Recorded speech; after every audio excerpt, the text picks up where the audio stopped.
Third phase of moon.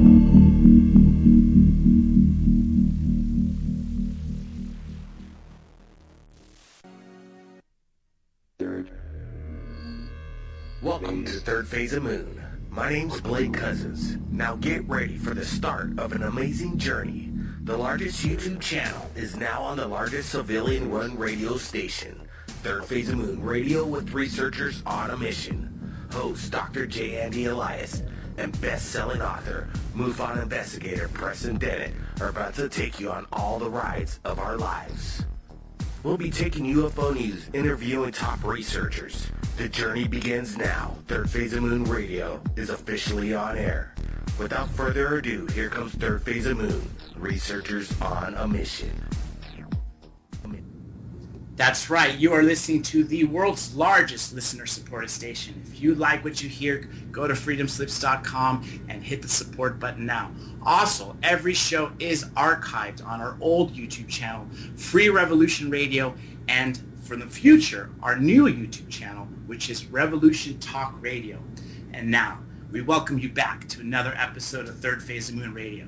We have an amazing show for you today. In keeping up with Mr. Stephen Bassett's efforts of the citizen hearing, we are continuing to interview the witnesses from probably the most important event in ending the truth embargo, which was the citizen hearing. Today, we are joined by Airman First Class John Burroughs and his attorney, Mr. Pat Frescona. Mr. Burroughs, how are you?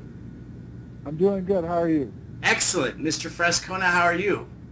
Doing well, thank you. Excellent. You know, we are going to be talking about probably one of the most important cases, if not the most important case in ufology, involving a landing in a joint Royal Air Force Base and a United States Air Force Base in England.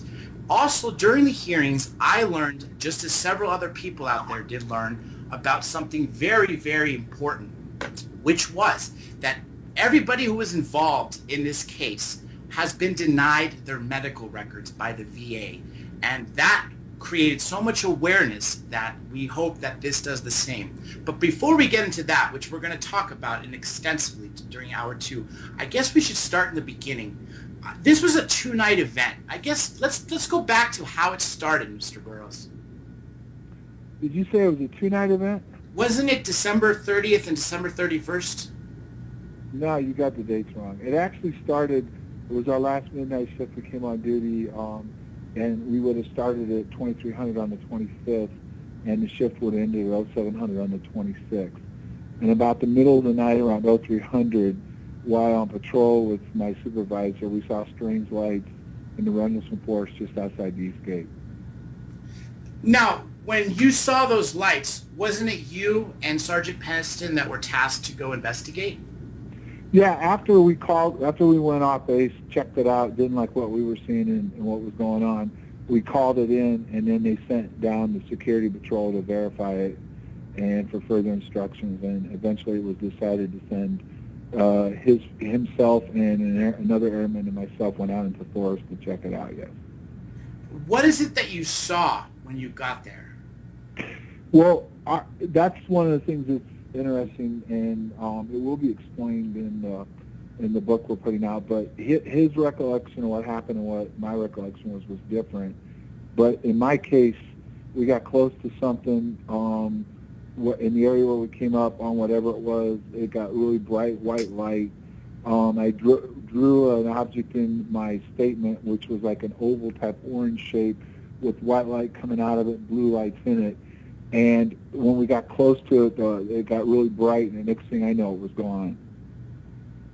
That disappeared. Did it ever come back? No, that's as close as we got on the first night, other than, in my case, as far as Jim had a different recollection of how it all went down. But and then we went out from there out into the farmer's field and across the field behind it, and went forward trying to figure out where it went and stuff. And at one point when we were returning, we saw a blue light in the sky briefly. But so that particular object, that was the first night, was as close as we got to it. What was your involvement after this? Because I remember there was a time where you and Mr. Peniston were around the craft when he was actually touching it, correct? Well, right, but that's like I said, I explained earlier. His recollection and mine are different. It's always been that way, and his description is different than what I remember. So. Gotcha. Now, you also, after this whole event happened, weren't you debriefed by the military?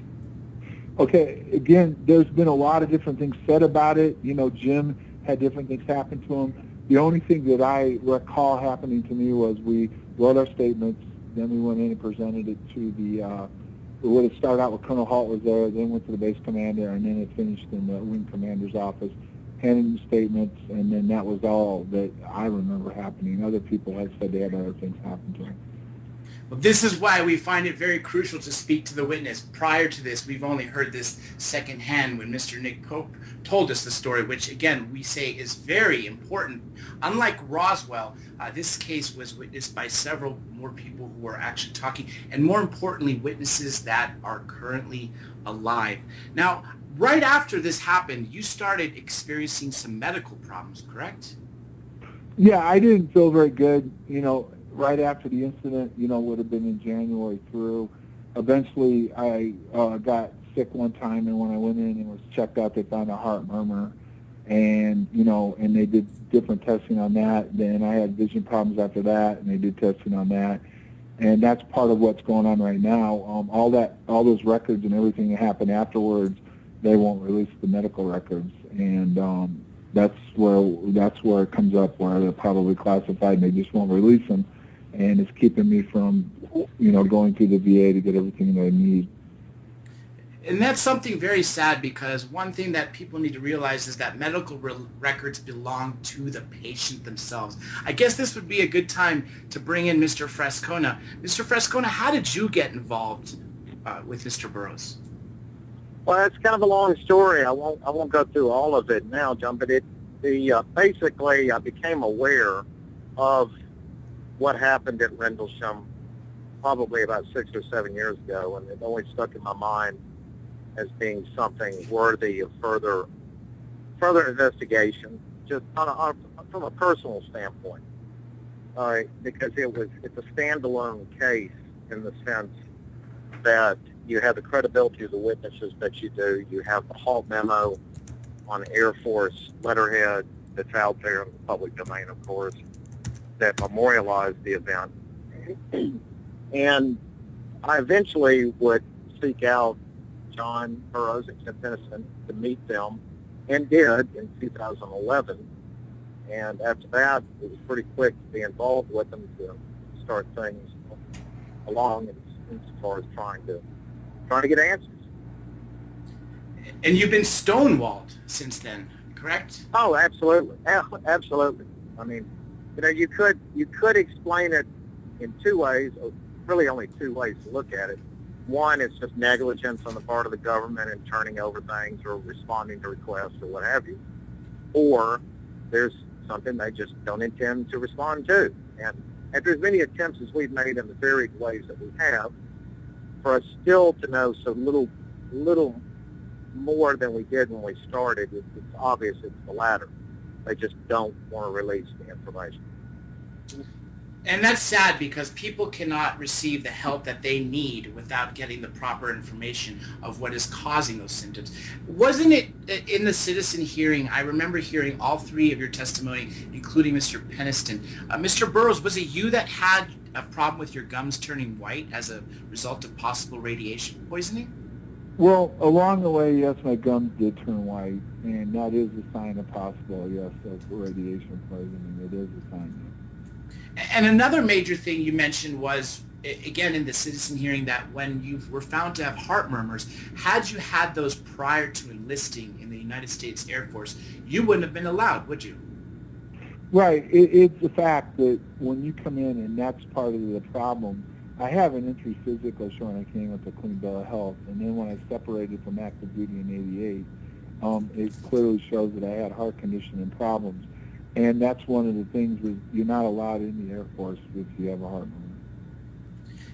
You know, one thing that always bothered me with the skeptics, of course, they always find any excuse of what happened. one thing that bothered me with regards to this particular case is they accused all the witnesses, including yourself, as seeing a lighthouse. And that's just an insult to the intelligence. What would you have to say to those skeptics that continue to say that what happened in Rendlesham was nothing more than a lighthouse? It's what you said. It's an insult to everybody's intelligence. Or as Nick Pope liked to say, they were useful idiots. The MOD called them useful idiots. I mean, that's pretty much all I have to say about it. I mean, anyone that wants to believe that we were out there chasing the lighthouse, you know, that's fine. And one of the other things that it didn't come up a lot, but Colonel Halt was a combat air controller in Vietnam. So to believe that a full-bird, he wasn't a full-bird, Lieutenant Colonel, but that experience was out chasing the lighthouse for 3 or 4 hours, I guess, like I said, insult to your intelligence. It's essentially it's the analog to the Roswell case, where the Army Air Corps personnel mistook a balloon for an actual craft. It's the same kind of bunk. I mean, it's nonsense. You know, one thing that I love to add about Roswell is when we had Don Schmidt and Tom Carey, they said something very profound that still resonates with me.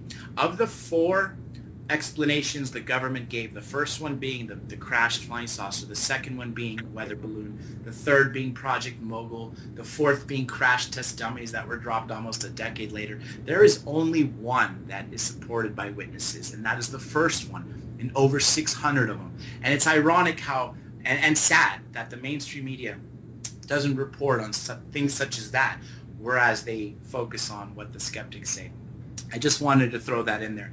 Now, going back to, again, we heard this from Nick Pope, but he was giving us an account of what he had read, of what he had heard from speaking to both of you, which I may add, the 3 of you, Mr. Burroughs, Mr. Peniston, and Mr. Pope, are releasing a book next month, Encounter in Rendlesham Forest, which is due out April 20th, I believe?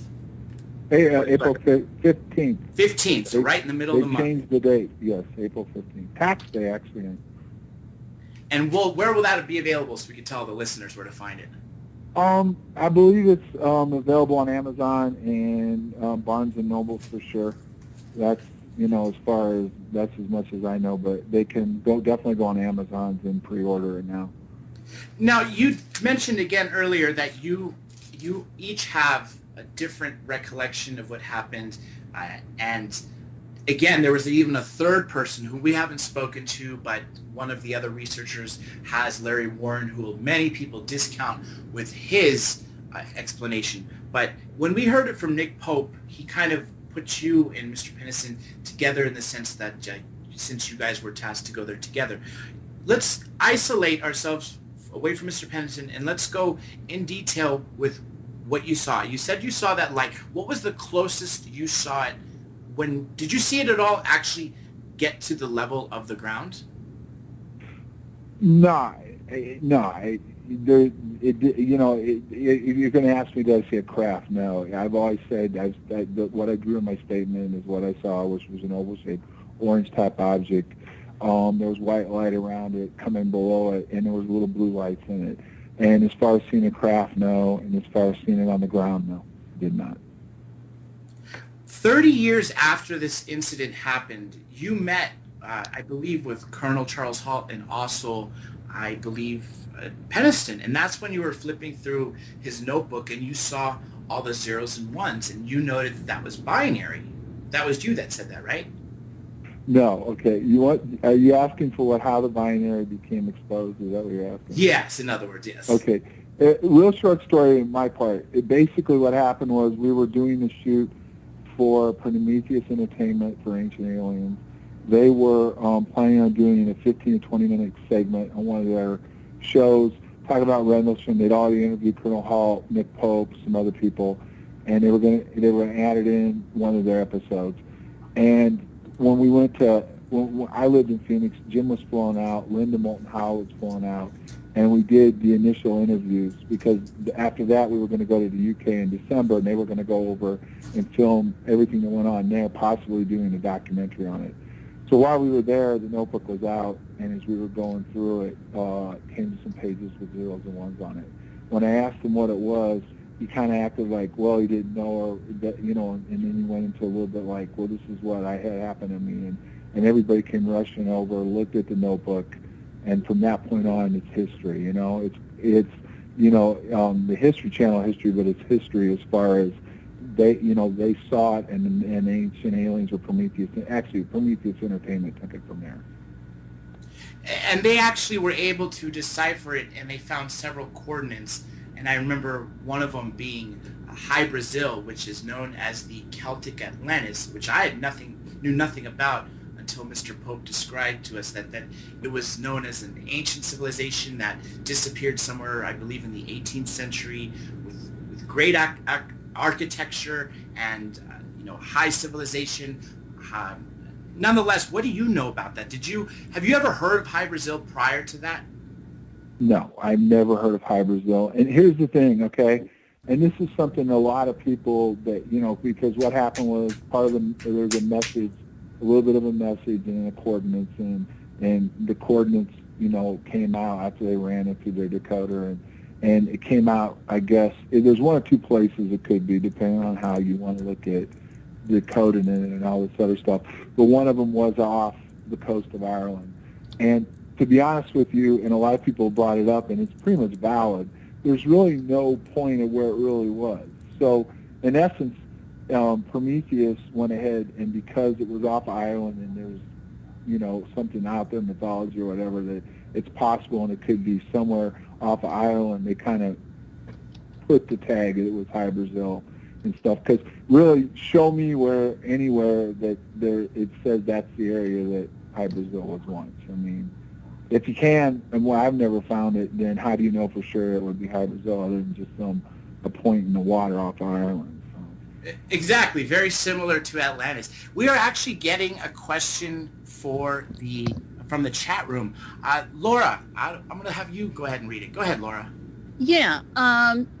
You were an airman first class at the time of the incident? Yep. There's been some curiosity expressed as to how long you were in the service and what rank you attained while you were there. I was basically finished between active and reserve. I had 27 years, and I finished out as an E6. An E6, yes, sir. Thank you.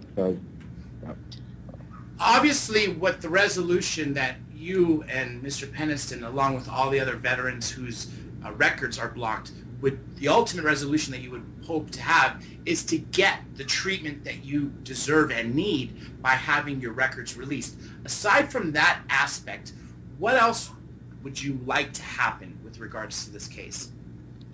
Pat, you want to go ahead and answer some of that first? You're speaking, what does John want to say himself? Is that the question? Yeah, exactly. What's the ultimate goal aside from both? I guess you might as well talk about both. One of the things that's always attracted me to this case, particularly after I got to know John and Jim, is that neither gentleman is in this to try to make any kind of big waves about anything as far as UFOs or whatever. They're just looking to get what they're owed for what they did in the military, and they're being injured while on active duty. John is seeking to get the VA to acknowledge that he was in fact injured while on active duty in the service, responding to something as he was bound to do in his position. And that's essentially it.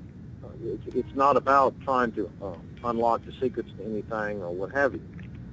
And John's limited scope or what he's expecting or trying to get out of this, again, to me, points to just even further the credibility of what he said about what happened. So now, in a broader sense, I personally would like to see it unleash all the truth about all of this sort of thing. And that would be the ultimate goal. And that's what we are all shooting for, especially by trying to keep the hearings alive, because they are definitely stonewalling not just the veterans, but everybody involved in this, along with threats. With that being said, we are actually joined by another veteran who is also a legendary host on Revolution radio as well, who goes by Matt Painter, also known as Thomas. Mr. Thomas, how are you? Pretty good. I feel like a legend, as old as I am. I'm involved in the veterans care myself, and I'm not involved with outside doctors, but isn't it really the patient's responsibility for his own health care and not the doctor? The doctor's supposed to be working for him, right? Is that for me or John? You're the lawyer. Are you the lawyer? Yeah, I am. I think it was more intended for you, you know. Well, I mean, John's the one who's been going through this, so personally. John has had both VA care and outside care. And John has done everything humanly possible to get himself the care for the things that he suffered from. Well, what I was getting at is actually they're employed by you, even though they are owned by the government. So technically, he should have the rights to any of his medical files, regardless of what they have. Okay, absolutely. That's not even a question. But it's a big leap from what you're standing on terra firma with when you say that, versus getting them to do it. Right. And that's what that's when I was speaking earlier about it's either negligence or nonfeasance, somebody's just not doing their job, or somebody just will not let it happen. And it's the latter. I can tell you that after, 35 months of trying. It's the latter. That's not even a question anymore. That's not. We began this not knowing, to be quite honest, which one it might be. But at this point, after we've enlisted the help of 2 U.S. senators, countless others on the ground in various ways, media, you name it, FOIA requests, everything. And we're still trying to get the man's medical record. Yeah, see, I find this intriguing because I've had trouble getting my medical records, and I have nothing that should be a problem, if you know what I mean. Well, I mean, if this is a problem for those that were not even around classified operations of any sort. Well, I had a top security clearance, but it didn't have nothing to do with any medical problems, you know? Yeah. Well, here's something to take into consideration on this, because it's gone even past 2 U.S. senators.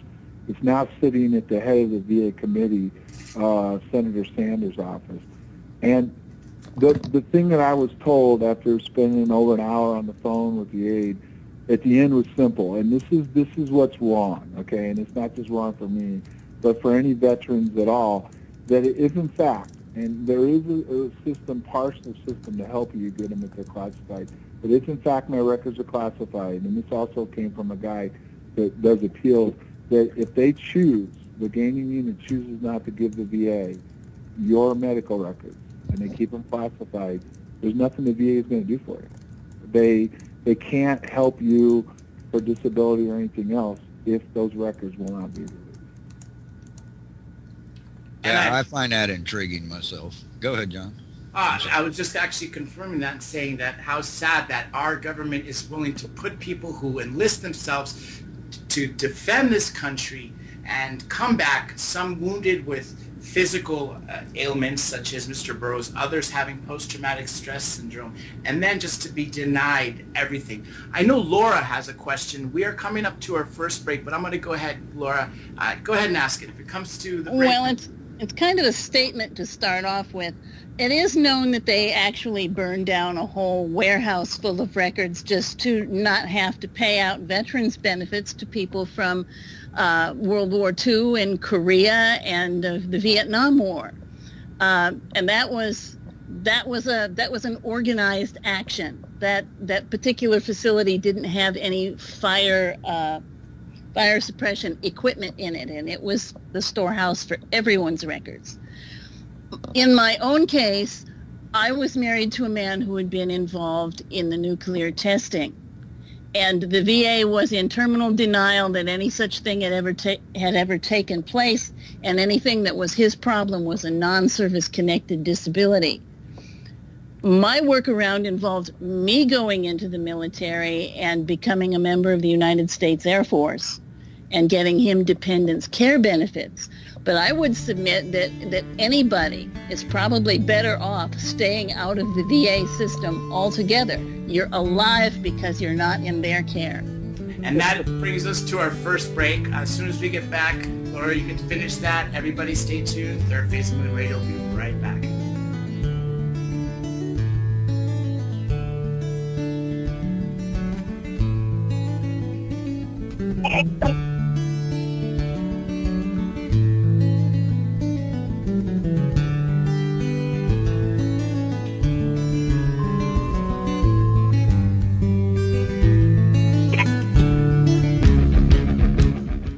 Welcome back to Third Phase of Moon Radio.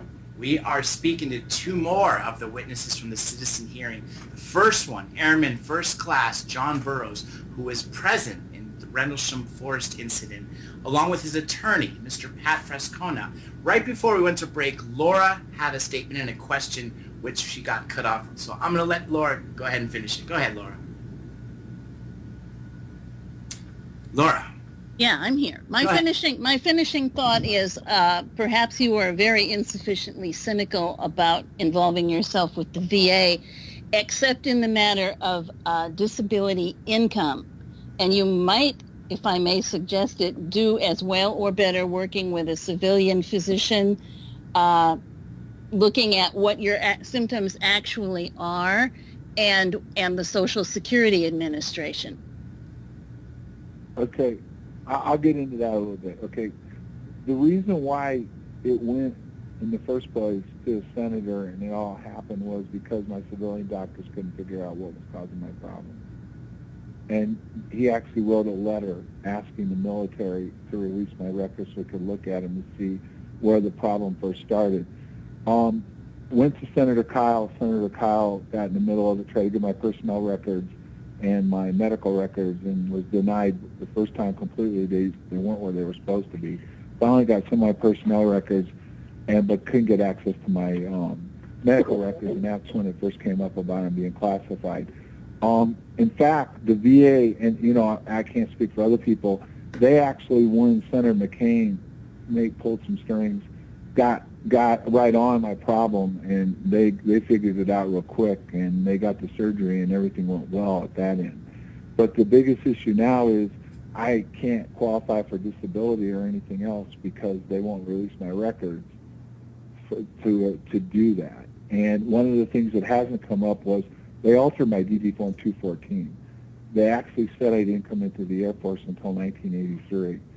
And that was the other reason why they denied it. And Senator McCain finally got that straightened out. But it took over 6 weeks just to get that done when it was plain as day that I was in 79. So they basically erased 4 years of your service? Yeah. Wow, I did not know they would go that far. That's very sad and enlightening for all those veterans out there who think they're alone in having some sort of issues with regards to their records or being denied some sort of service of any kind. If you're listening to this program, clearly you are not alone. Thomas, you have any more? You should document everything you can when dealing with the veterans and the VA. Document everything. Oh, we're doing that, trust me. I mean, that's your best defense. I don't know if there is a defense. What do you think, Pat? Well, we just keep doing what we're doing, and eventually we're going to get what we want, is what we're going to do. And we do keep everything documented, believe me. The fact remains that you signed a contract with the government when you joined the military for your medical benefits. And to me, I've seen a lot of people who have defaulted on government contracts and had the heck sued out of them. But I don't see anybody suing the heck out of the government for defaulting on their agreements. Yep. I really applaud you guys. I think this is something that needs to be looked at more.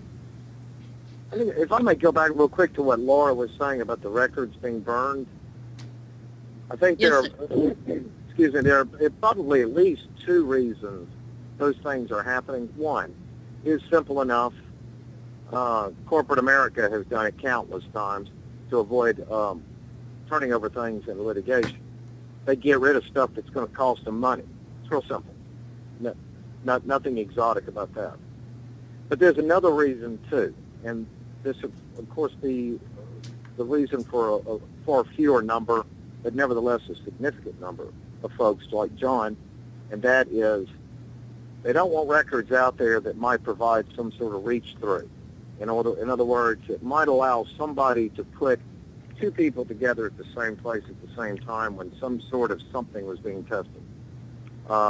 They don't want any names coming out of those records that show that a certain doctor or a certain CIA agent or whomever what happened to be at a certain place at a certain time when something odd happened, because that could allow somebody, whether it's a civilian researcher or it's a foreign government, it could allow somebody to start connecting dots on what the U.S. government might have been doing at that time at that place.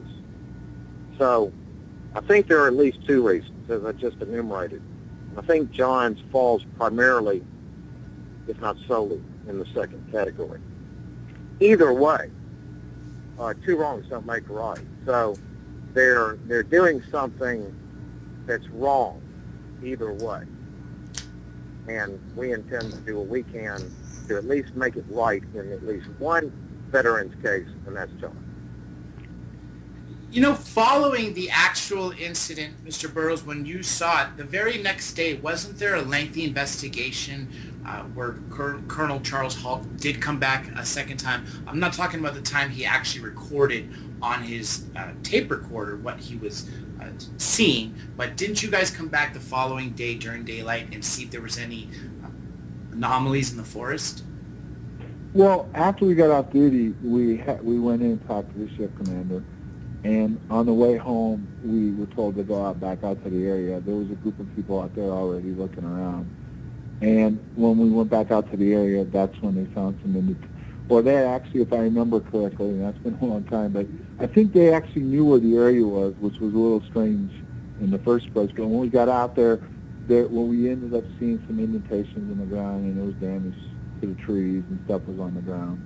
And for me, when I went back out there, because I was already fighting it as it was, not really seeing what I saw, trying to explain it, figure it out. And most people don't understand, we're dealing in 1980, not today's world. And back then, you just didn't want to be tied into anything that couldn't be explained like that.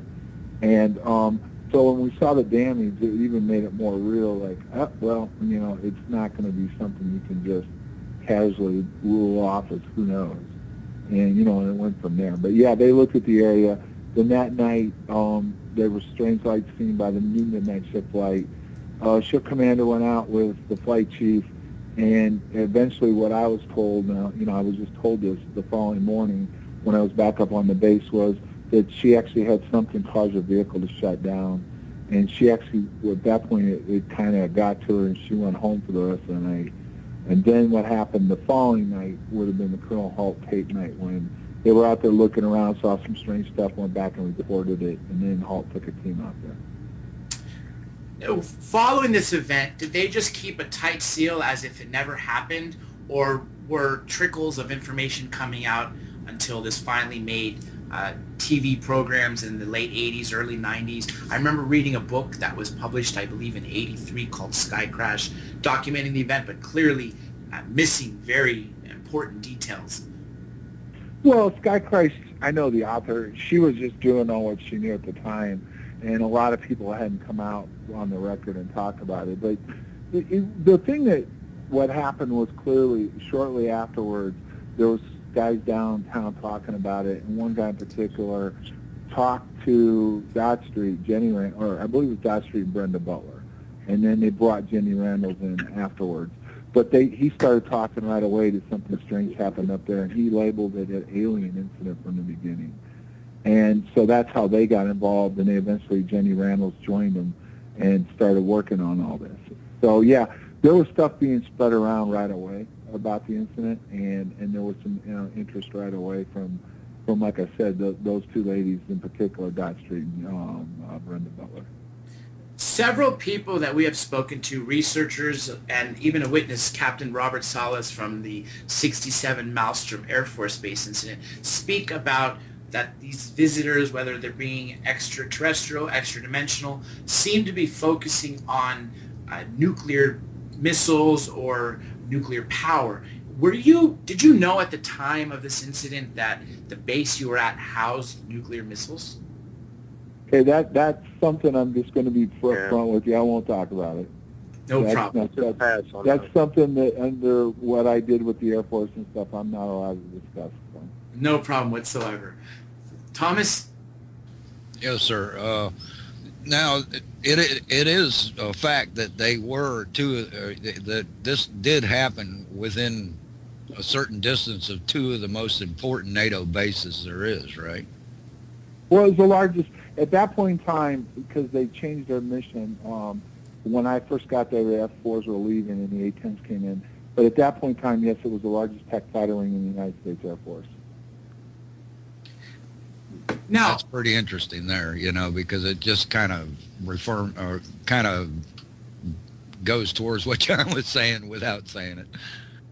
And this was also during the Cold War, the very peak time where such an event such as this, where a craft could be going through our limited airspace or restricted airspace, could actually cause a panic, if not a missile strike. For instance, if the Soviets thought it was ours or vice versa. So I always thought that was very interesting. I believe there was it Nixon who actually reached out to the Kremlin and made an agreement that before they fired any missiles, to be sure it was actually them and not a third party such as this.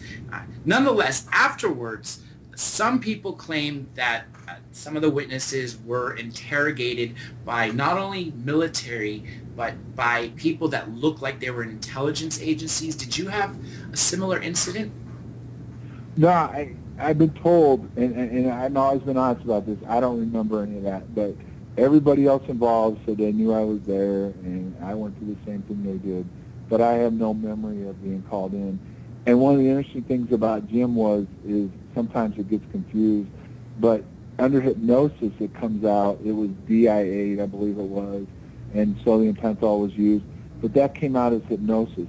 He has said before he was called in and talked to, but the sodium pentothal and the DI-8 stuff came out under hypnosis. So it appears based on the fact that he was interviewed about this, and that also came out that he possibly was interrogated that way.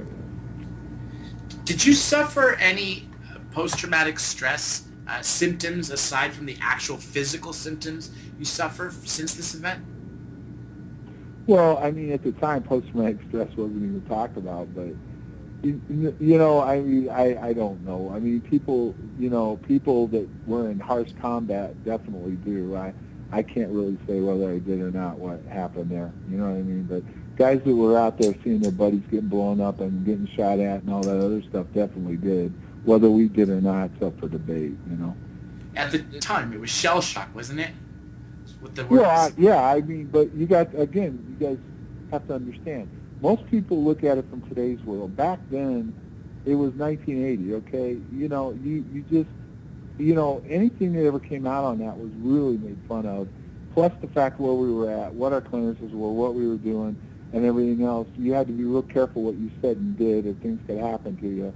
And the fact that there was no proof, and what I mean by proof is I didn't bring something back to hand it to them or had it on film. So what you were doing was talking about something you saw, what happened, and you want to be real careful of what you said and did. That's all I'm saying. Yeah, at that point it was all hearsay as far as they were concerned. Well, there was Commander Halt's tape at 17 Yeah, but minute that tape. didn't come out. That didn't come out for a while. Well, yeah. That was way after that. That wasn't with the two of them. No. Right. That was after the fact. But now, I was actually out there when that tape was made. I was out Right. there on that night the tape was made. Right. Now, did you have any dreams of this for any length of period afterwards, or anything like that? I mean, if you're asking me, did I have traumatic nightmares about it and everything? Well, not necessarily nightmares, just dreams in general. Not really. I mean, look, I'm going to explain this to you pretty bluntly as far as how right after the incident, I wanted it to go away, okay? And matter of fact, we were pretty much told that none of this would ever see the light of day. You know what I mean? Jim more than me just because he was more involved with them and he was a higher rank. But it was kind of like, give us your statement, and this isn't going to get out. And you know, this was 1980, and you know, and I was 20 years old, and I was single. I was looking to have fun and everything else, and this was not something that I wanted to dwell on or deal with. It was just time for it to go away and go on with your life. Right. How much later in your life did this finally come out? I think it started, and again, off the top of my head, 83 is when the News of the World broke the story, the memo came out, the tape eventually came out, everything got out of hand. I started getting phone calls, CNN showed up at my doorstep. I ended up getting transferred because of it. They sent me to Korea because I was in Arizona, and then CNN was hot on the trail of it. And it was interesting, I found out later, I didn't know at the time, but I went to Korea. Colonel Halt was in Korea at Kunsan, and General Williams was in charge of PACAF. So the guys that were involved were moved, and you know, to keep them away from the press, because CNN, if anybody's ever seen that piece Chuck Picaro did a really good job of exposing things and getting things rolling, and they just didn't want us around to answer questions, you know. And after his story happened, they killed it. They stopped CNN from working on it anymore. Well, and you John, excuse me, you were shipped overseas as a result of that story, weren't you? Yeah, Korea. Yeah, right after it started getting hot and the memo came out, I was gone. So they sent me to Osan Air Force Base in Korea. In other words, they got him away from anyone with the media that would want to speak to him about it. In other words, they wanted plausible deniability, as usual. Well, I can go into that. It was very interesting, and I'll keep it short. But when it broke, CNN, like I said, the Carl showed up in Phoenix and started harassing me as far as, I don't mean harassing me, but he was bugging me. He wasn't going to let it go. I reported to Public Affairs. They up-channeled to D.C. I got a call back from D.C., and I was told to meet with him. Now, I was told to downplay it, but to meet with him and not deny something happened, because they did not want it to appear there was a cover-up going on. But they did not want me to go into much detail. So I even took it a step farther. I didn't really want to talk to him at all, but I got told I had to talk to him. So I met with him, but all I just simply said was an incident happened. You know, if you got the halt memo, you need to go by that, and I don't want to talk about it. So When that memo came out, that was the base commander. That confirmed that some incident did happen. It behooves me to understand how some of these people in power can deny that something did happen. When you were actually witnessing this light in the sky, what did you personally think it was? Honest to God, I didn't know. I really didn't know. The best way you could call it would be what they call UFOs, but UFOs are unidentified, and then right away people tag the alien tag to it. Are you asking me, did I feel like it was aliens? No, I never did. I never said it was aliens. But I didn't know, but I knew it wasn't normal, and I knew what we were dealing with was something I'd never seen before, and what it was doing and everything else was, something that was unexplainable, the best way to put it. I think another way to look at this, if it wasn't, there actually it's like this, if it was an alien, then that means 34 years ago we had some kind of technology that still hadn't shown up at an air show near anybody. And if that's the case, you can only imagine how far it's evolved to today. And quite frankly, I would prefer it be in somebody's hands beyond Earth than I would our own. So do you consider that the binary message was anything real? John? That's one of the hardest questions to answer, because people want to jump on it. I can tell you I know everything about it as far as I've seen it all decoded. It's going to come out in the book. I can tell you the sites are very interesting. I can tell you there is stuff that could tie the sites together. I've known Jim for a long time, and I would have no reason to believe that he would lie about it. So I would consider that you have to take it serious. The biggest question to me is, how did he receive it? He described how he felt he received it. but is that exactly how he received it? And what I mean is I'm not challenging him. I'm just saying there are other possibilities the way he could have received it. But I do think it's something to look at and something that needs to be explored more.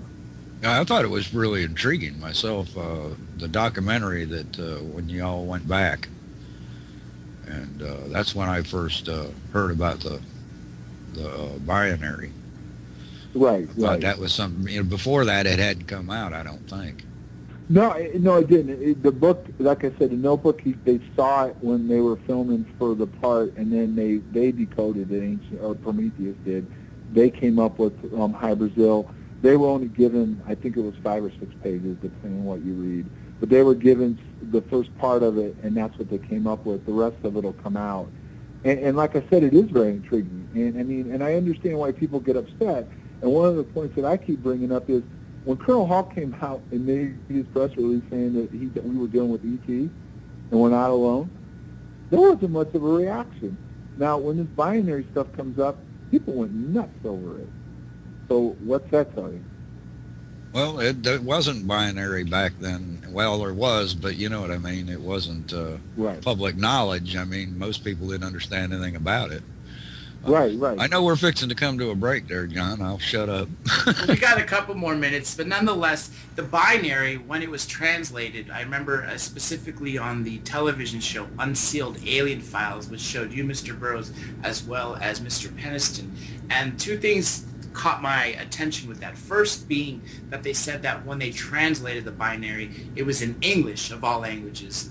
I thought that was interesting. The second thing is something that hit me for a first time, that Mr. Peniston believed it to be time travelers versus extraterrestrials.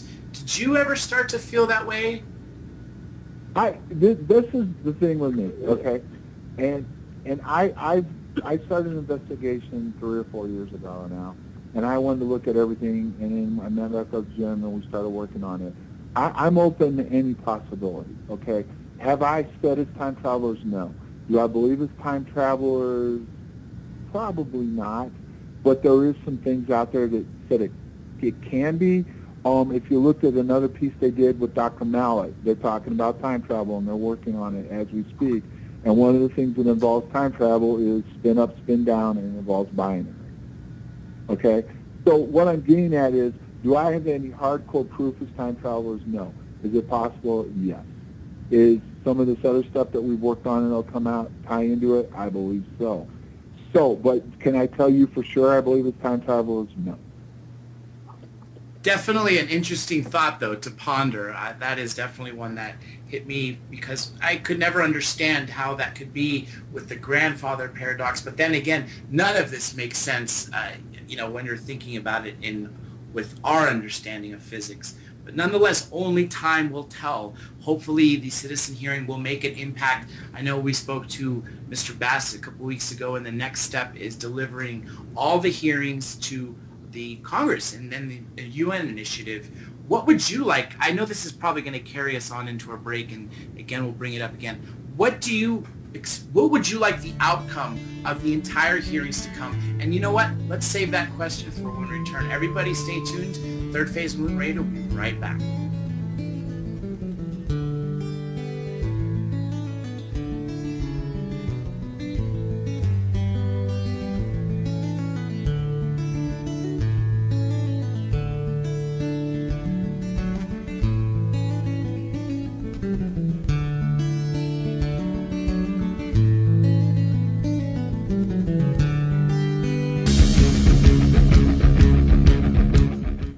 That's right. You are listening to the world's largest civilian-run station. If you like what you're hearing, go on revolution-radio.com or freedomslips.com and hit the support button now.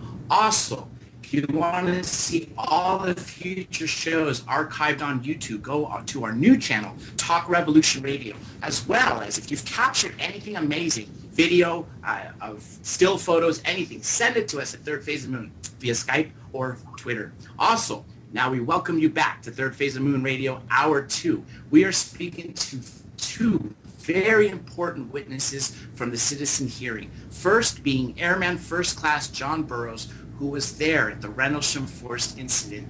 And we're also speaking to his attorney, Mr. Pat Frascona, who has been helping him get his records from the VA, who has been stonewalling him for almost, actually, I'd say over 3 decades. Just before we went to the break, we mentioned the citizen hearing. And like we said last hour, we have been working closely with Mr. Bassett to push this. Over those 5 days, 5 retired congressmen, senators, and 1 retired senator heard testimony of over 40 of the top military witnesses around the world. And when we asked Senator Gravel what was the one thing that stood out, that convinced him, he said it was the credibility of the witnesses such as yourself. Then also, if you watch the closing remarks of all 5 days, you actually see the transformation of 6 people coming in as skeptics with open minds, and 5 days later leaving completely convinced of 2 things. One, that the Earth is being engaged by an extraterrestrial or extra-dimensional race, and 2, that the U.S. has been covering it up since at least 1947. Now, I know the Rendlesham incident was one of the many things that was talked about, the citizen hearing, but I'm going to pose this to both of you. Since no mainstream media such as CNN or Fox News covered this as they should have, and we are doing our best to maintain it, and so is Mr. Bassett, what do you two hope for the outcome, aside from finally getting the records for your 2 clients? Mr. Burroughs? Pat, you can go first. Pat, you can go first if you want. Could you repeat the last part of that? I couldn't quite hear, John. Oh, yes, absolutely. Aside from getting the records, the medical records from the VA for your 2 clients, Mr. Pence and Mr. Burroughs, what would you like to see happen with the citizen hearing? Oh, I want to see Steve succeed at what Steve has set out to do. Steve is out there in the forefront pushing this like no one else has, in ways that no one else has. And there are so many soldiers on that battlefield that have been working all their careers, like Linda Moulton Howe. You mentioned Tom Carey and Don Schmidt earlier in their great book, Witness to Roswell. So many folks up there that have been working long and hard in little corners of this field to try to put all the bricks in a row and show what this structure is. And Steve is doing a great job in bringing it to the fore like he has. I want to see him succeed, and so ultimately, whatever it is, whether it's time travelers, extraterrestrials, or ultra-terrestrial, or whatever, I want to see him succeed and get these things, get it opened up so we can all know whether we have some cosmic brethren or not. I completely agree. Mr. Burroughs? I mean, there's no doubt I'd like to see him succeed. I guess coming from a military background and what I was involved in and seen over the years, first of all, I find it hard to believe that the panel, which I believe that they, listened intently, they were there to, learn things and stuff like that, though. But, there's an old thing called SAPs, which is Special Operations Programs, but the thing is that most of them were around for quite a while. They don't have some idea what's going on already before they even showed up there. And the fact that the government doesn't keep secrets very well, but somehow they've been able to keep this secret for so long says a lot about the whole thing. I think, it was a great hearing. A lot of information came out. The fact that mainstream news didn't cover it was not fair, because they deserved some coverage just in the fact that, the people that were sitting there and the people that were testifying, especially military people, they should at least done something with it, as far as what was going on and what the goal was, and that was wrong. I do have concerns right now that what he's doing right now, most of them are going to be, especially in Congress, are coming back up for re-election, and a lot of the Senate's going back up, so I'm not sure how they'll even look at it until after the elections themselves. So, but I wish him the best, and I hope he can get something done with this, and I want to help any way I can. We too truly want this truth embargo to end, which is why we are working closely with him. Because if it isn't for alternative news outlets such as this or YouTube, it wouldn't be covered. Just like you said, the mainstream media is not doing their job. But now there's more power in numbers than there were the time that the Rendlesham incident took place, and worse or better if you look at it for our cause. Going back to Roswell, 1947, right after World War II, when that incident happened and the government was telling the soldiers to keep quiet about it, they shut up. They actually shut up because they were patriots. They believed in our government. But that sort of changed over the decades because there's less, I guess you could say, trust from the citizens and even the veterans within our government. So I think now is a more of a time, it's less taboo to actually speaking about these things. So again, we are truly grateful for him organizing such a pivotal event, and we are graciously waiting for the outcome of when this can be finally told on a stage such as the UN. Nonetheless, Laura, I know you had a question that you were writing before break. Go ahead and ask it. I have always wondered what it was like for you to be on call that night and to go out in that forest to deal with that unknown. Could you, Mr. Burroughs, tell us more in some detail about how that event unfolded in your experience? I know I've seen a light in the sky UFO way off in the distance. It was responsive to my thought, and I was weirded out extremely by it. So I'd like to know how you coped with your experience. Well, I mean, at first we didn't know what it was, and then when the involvement was deciding how to deal with it and everything else, we were allowed to go out there because radar contact was lost over that area. Not only it ended up being from Heathrow, but from our own tower, and then also Eastern Radar. So there was a possibility that some kind of downed aircraft went down. I mean, because that it was picked up on radar. So I mean, there was a drive to go out there to figure out what it was. It wasn't anything that I had dealt with in my experience, up until 20 years old. And there was a weird feeling of like electricity in the air. And then when we got closer and it disappeared like it did, then you knew it wasn't a downed aircraft for sure. So, but I mean, the biggest thing for me at that age in my life was simply, I can't explain it. I don't really want to deal with it. So I'm not going to say much, and hopefully it just goes away like anything else does in the military, and let the higher-ups figure it out and handle it, and I'm just going to go on about my business. And that's basically how I dealt with it. And when it really started opening up for me is when the memo came out, I got moved, then stuff started being talked about and everything else, and some of it I didn't feel was right, and then I slowly got into it, and then eventually a few years ago, especially with my health and the fact of all the things that came out, I started trying to figure it out, doing my own investigation. Has any other people come forward and spoken with you about having problems themselves too? As far as health problems? Yes, sir. Sergeant Pennison has talked about some health issues. I believe Larry Warren has. Other people have, said they've had different issues. Adrian Bastins I've talked to, and he had some problems. So yeah, there's been different people bringing up different issues that they've had with. But there's an important distinction to make between Mr. Burroughs and Pennison and those other folks that responded. This has to do with the field in which they entered. That was around whatever it was. John, I'm talking about the static electricity and so forth. Right. There was a certain, called an electromagnetic field that they entered into. And that seems to be, call it the dividing line between where injuries occurred and didn't. Right, and in Jim's case too, with time travel, you brought that up earlier. He actually remembers touching something and having a download, and just remember that would affect him differently than other people. To even include myself, I have been told I disappeared in it twice, but Jim touched it. So he would have more recollection on what it could be and possibly than some of the rest of us do. So, and the closer you got to it, it appears to be the more problems you would have from it. And again, 30-some years later, and the problems still persist.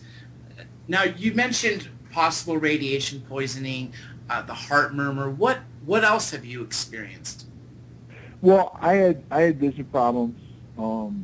Jim, I think, had equilibrium problems. I've had a little bit of that. But my basic is the valve itself, the vision problems.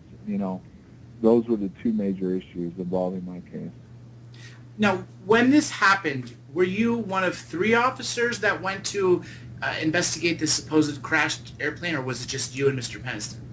There would end up being, Sergeant Steffens I saw it first, went down off base to the edge of the forest. So we were the first 2. Then we called it in. He didn't want to go out at all. So it ended up being Sergeant Peniston, myself, and Airman Kabansak that went out into the forest. Mr. Painter, Tom? Well, I've got more. Hey, can I add something before you ask the next question? Absolutely. Okay, what I find very interesting, and I'm going to be blunt about this. Well, first of all, I'm going to ask you kind of a question. Do you believe most people trust what the government tells them anymore?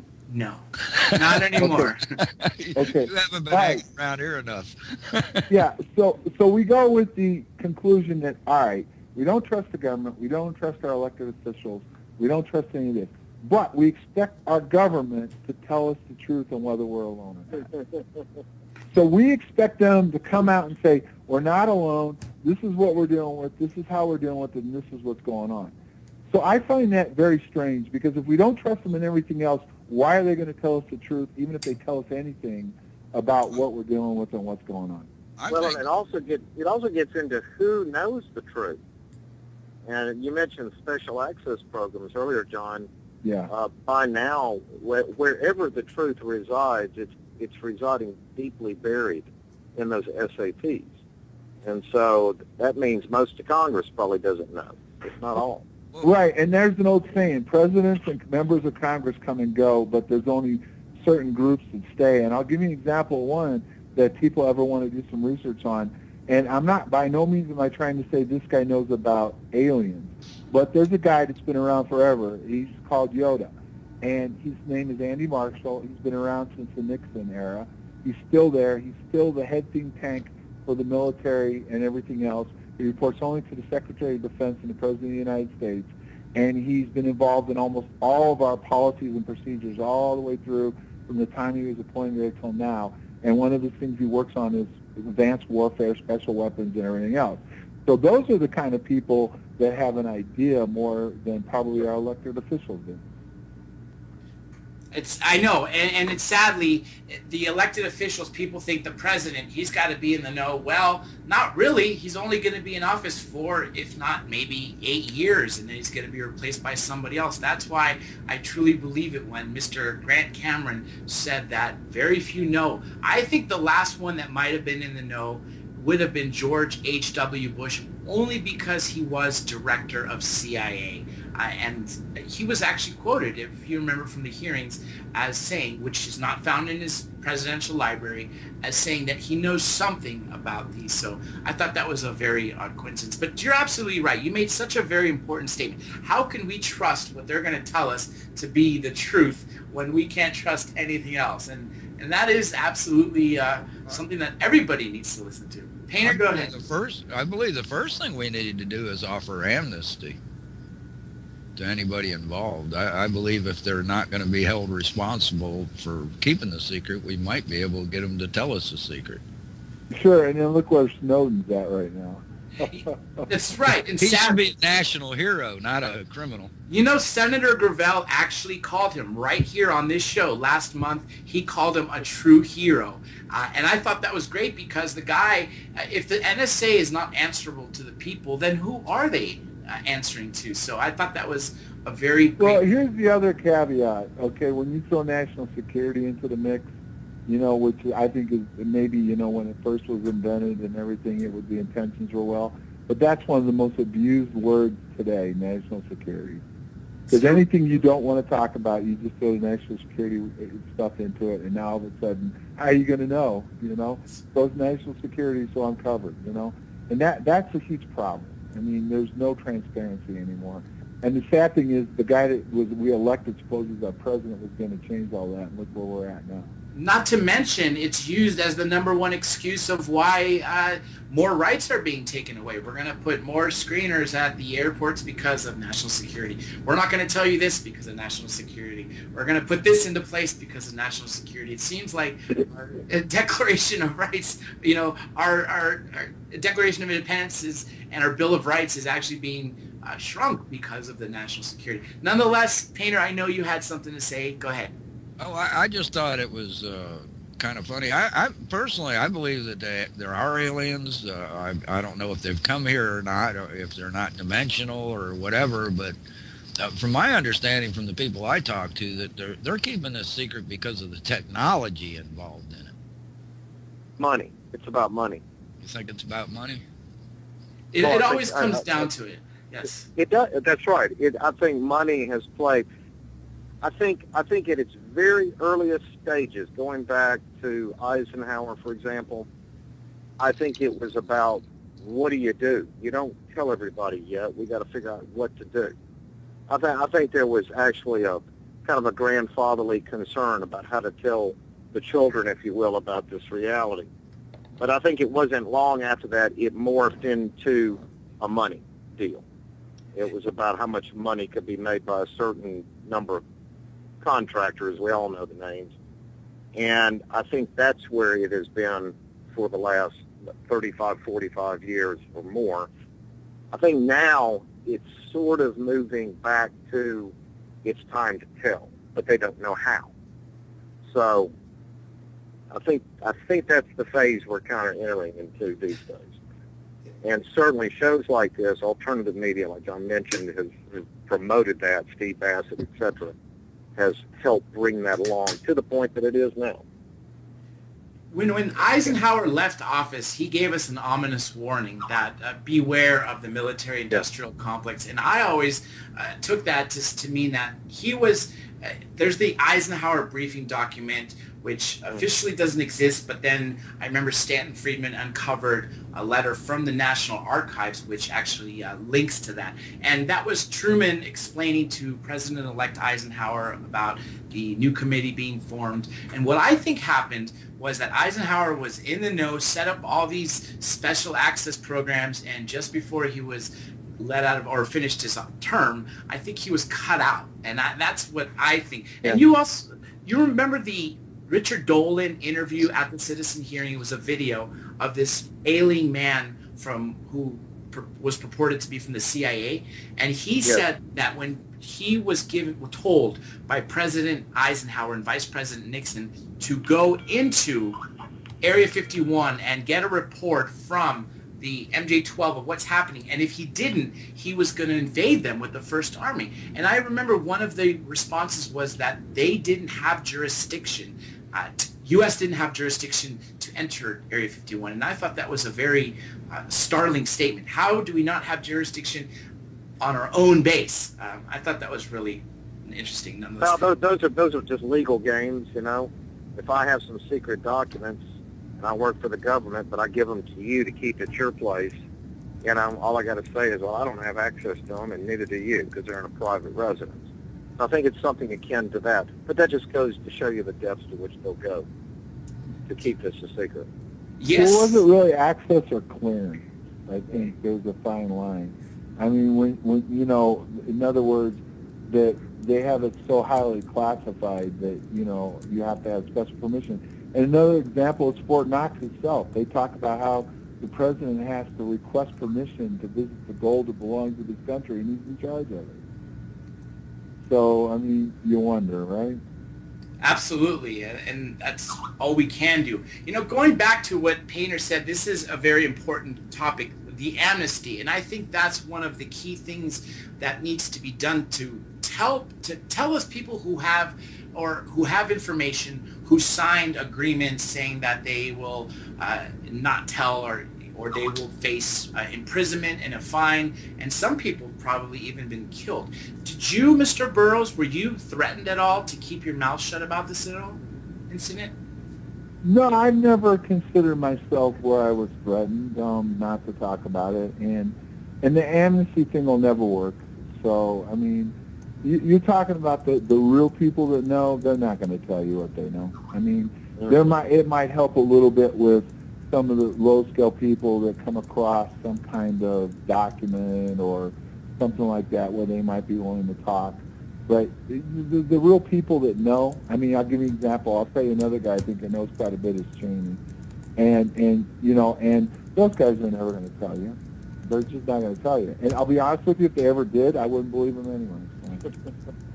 I completely agree. We are actually joined by a MUFON investigator, I believe of 26 years, going on 27, who's very familiar with your case. He's actually the person who gave me Sky Crash. You actually might know his name. He's written 15 books, 2 more on the way. Preston Dennett. Are you familiar with him? Not necessarily, but that's okay. Well, nonetheless, Mr. Dennett has joined us. I know he's got a question. Mr. Preston, how are you this evening? I'm doing well. How are you? We are doing great. We've been talking on a variety of topics, not just Rendlesham, but also more importantly of what's happening since Rendlesham. How many veterans have been affected by being stonewalled from the VA by not giving them their medical records so they can actually get treatment, which is something when we get back from break, we're going to go even more in detail. But nonetheless, Preston, I know you've done a lot of work on Rendlesham. You got anything to say? Well, yeah, I've certainly read all the books on it, and I'm very familiar with the case. I think it's probably one of the most important cases in UFO history. And I'm wondering what you think of Larry Warren and his role in this whole thing. Well, I'll sum it up, okay? The one indisputable fact of the whole thing with Larry Warren is this. It's plain and simple. Besides the women that first started this, was Godfrey, Brenda Butler, and Jenny Randall, he was the guy that when he got out of the Air Force came back to the States and started pestering people, got an investigation conducted by a couple people, I believe it was Larry Fawcett and Barry Greenwood, and they were able to uncover the Halt memo, and eventually the tape came out. So he clearly didn't let it go, clearly pushed the case, clearly got some important documents and information released. Everything else is up for debate. I mean, there's a lot of different people with a lot of different opinions, but he clearly was the one that got the story out to the American press. So. I remember one thing that Larry Warren did. He was the only person involved in this that I'm aware of that spoke about this. He said that he saw not only the craft landed, but glowing beings speaking to high-ranking military officials. Do you know if that's been proven, disproven, or it's just his own thoughts? That's what I'm just saying. Everything else is up for debate, and speculation. And I'd rather just not even go there, you know what I mean? But I can tell you, without a doubt, he was the one that came back and pushed it here in America and then got some documents released, which ended up in the news of the world, and it went from there. But everything else, you got to talk to him about his side of the story, so. Understandable. And we are at least glad that he did get it out there, because if not, we wouldn't be talking about this today, because it may have not led to Charles Halt speaking forward and then the Disclosure Project 12 years ago or 13 years ago now, and then ultimately leading to the citizen hearing.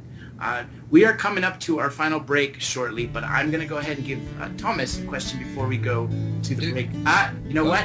Got the break. Yeah, hang tight. When we come back to our final leg, everybody stay tuned. Third Face of Moon Radio will be right back.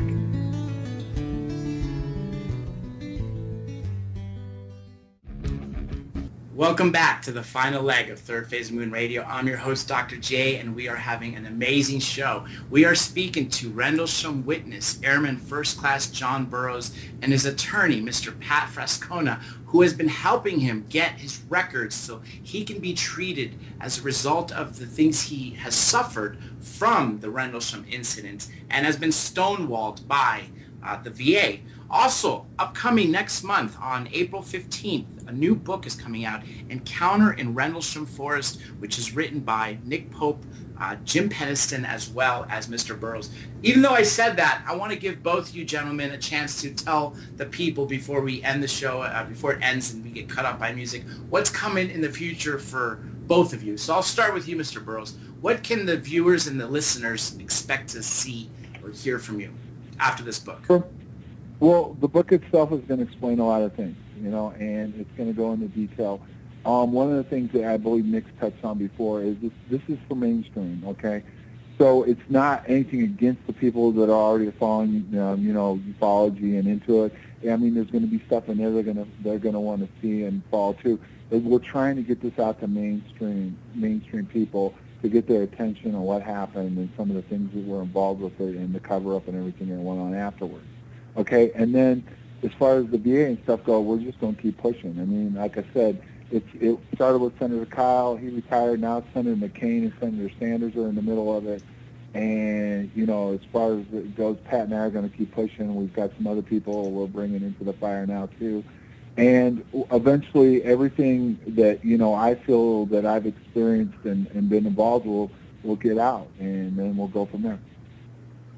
Mr. Fresco? As far as me, whatever I can do to play a supporting role for both John and Jim in this, I hope, we eventually will get everything we want. I know we're going to get some of what we want because we're just not going to go away.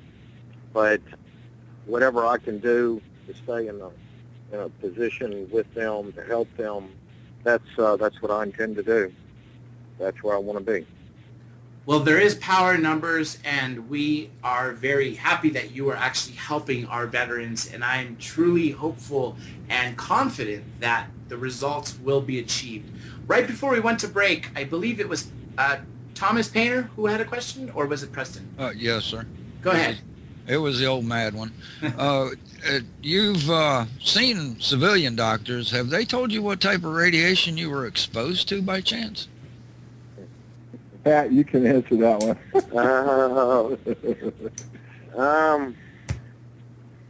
I'm not sure how to answer that.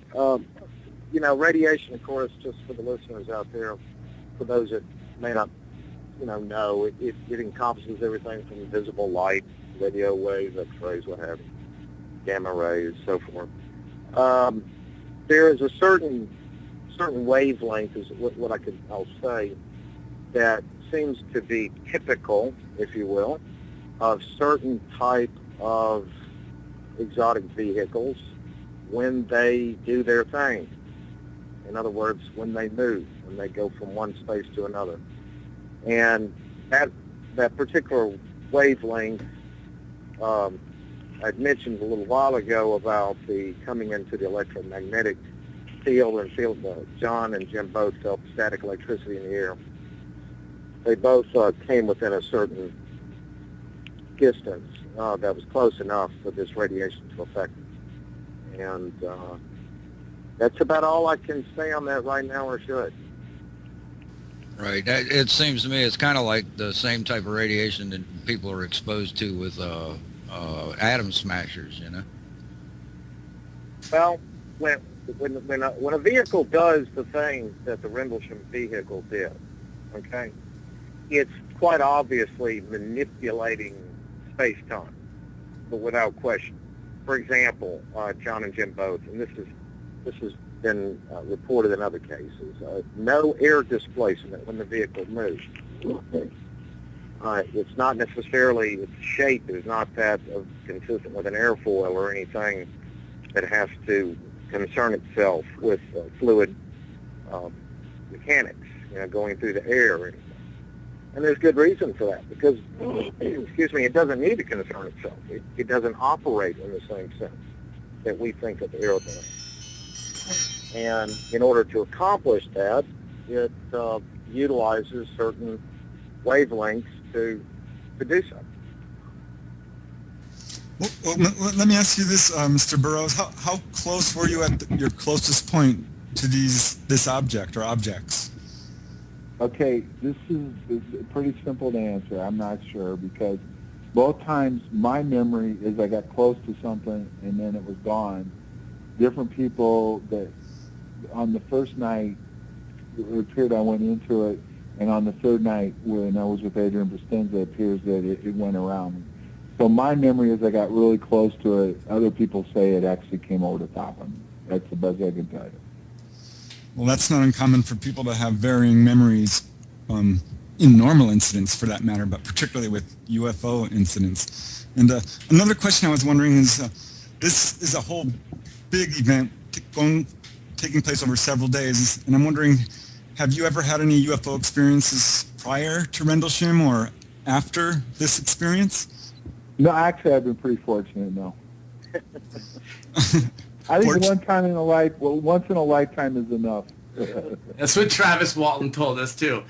We actually got a caller, area code 818. Welcome to the show. What's your name? Hi, this is Dave calling. Can you hear me? Yes, we sure can. Great. Well, first I'd like to thank Mr. Burroughs and his attorney for showing up and being on the show. This is one of the best third phase shows I've heard in a very, very long time, and this is absolutely riveting.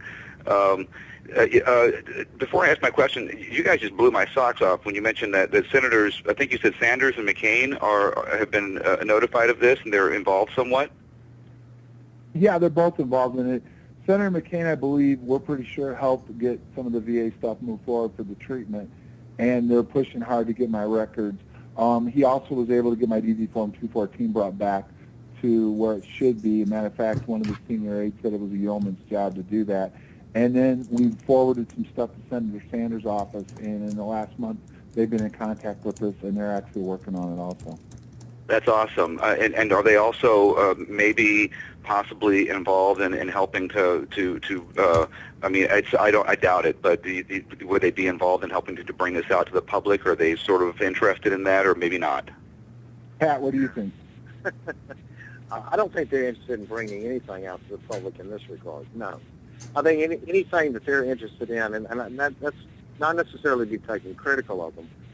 I think what they're interested in is taking care of a constituent of theirs and moving on. They're not interested in anything beyond that singular purpose. Right. Well, you know, that's actually. I mean, I feel weird saying, but it's actually good enough that they're that interested. I mean, I'd like to see them more interested, but that's at least that's their job. Yeah, you're right. Yeah, in some ways, yeah, I would agree. Right. No, so my question is, you know, I watched the Larry Warren interview. I watched that multiple times. Larry Warren, he's like riveting when you hear him recount the experience. And he mentions that after seeing, I'm thinking did you guys also witness the big bubble of light with the three beings inside? Was that the same incident that he speaks of? That's Larry Warren's incident.